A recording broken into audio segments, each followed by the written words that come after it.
KHKT News Today.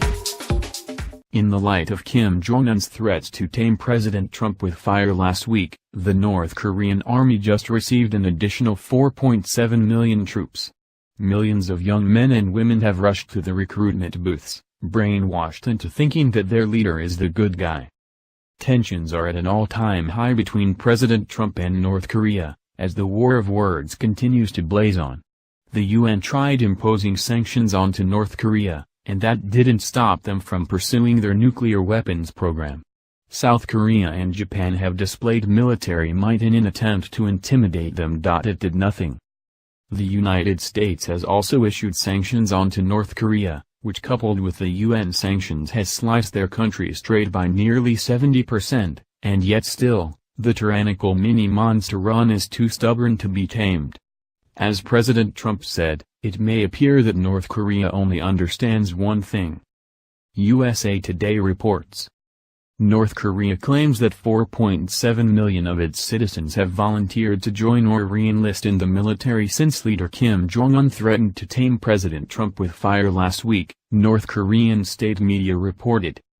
Millions of young men and 1.22 million women said they wanted sign up to counter the U.S. since Friday, the Rodong Sinmun newspaper reported.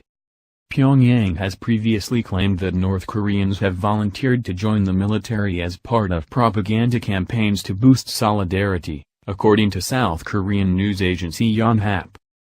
China, Pyongyang's most important ally, on Thursday ordered North Korean companies in the country and joint ventures with Chinese firms to close within 120 days of the passing of the latest round of UN sanctions on September 12. The United Nations Security Council also voted unanimously to ban North Korean textile exports, and to severely cut down on fuel supplies following their sixth nuclear test. Again, despite these massive sanctions, North Korean officials seem 100% convicted on starting a third world war.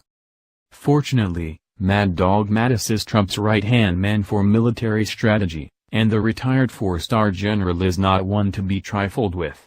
Silence is Consent previously reported that the Secretary of Defense has expressed his desire to resolve things diplomatically, but he has also noted that if no solution can be met, North Korea will be met with the full might of the U.S. military.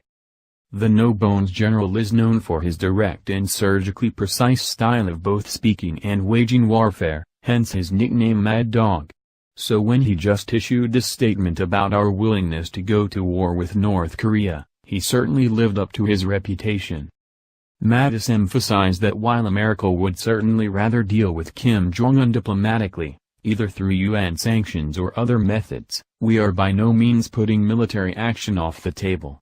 He stated that the goal is to keep the North Korean crisis in the diplomatic realm as long as possible, urging that America and its allies should try to find a way to solve this diplomatically. Joseph Dunford, chairman of the Joint Chiefs of Staff, explained our strategy in depth during his press conference earlier today. When Secretary of State Rex Tillerson came in last year, people told him that there were two things he couldn't do anything about, Dunford said. One was that nuclear weapons were inextricably linked to the survival of their regime in North Korea, they wouldn't trade away nuclear weapons. The second is that China wouldn't cooperate. Secretary Tillerson is testing those two assumptions because the alternatives are dire. He added that America has been pressuring North Korea to denuclearize, and that we've been working very closely with the Chinese. He also noted that Secretary Tillerson has been relentless in dealing with the Chinese over the past few months, to get them to cooperate. As tensions rise and tempers rage on, many Americans are concerned that North Korea could end up causing the largest war of the 21st century. China, Russia, Japan, and South Korea all have something to win, or lose, if North Korea does in fact start a third world war, but one thing is for certain, if UN does decide to attack U.S. territories, he will be wiped off the map.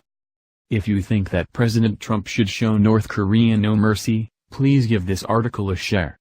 Thank you and God bless.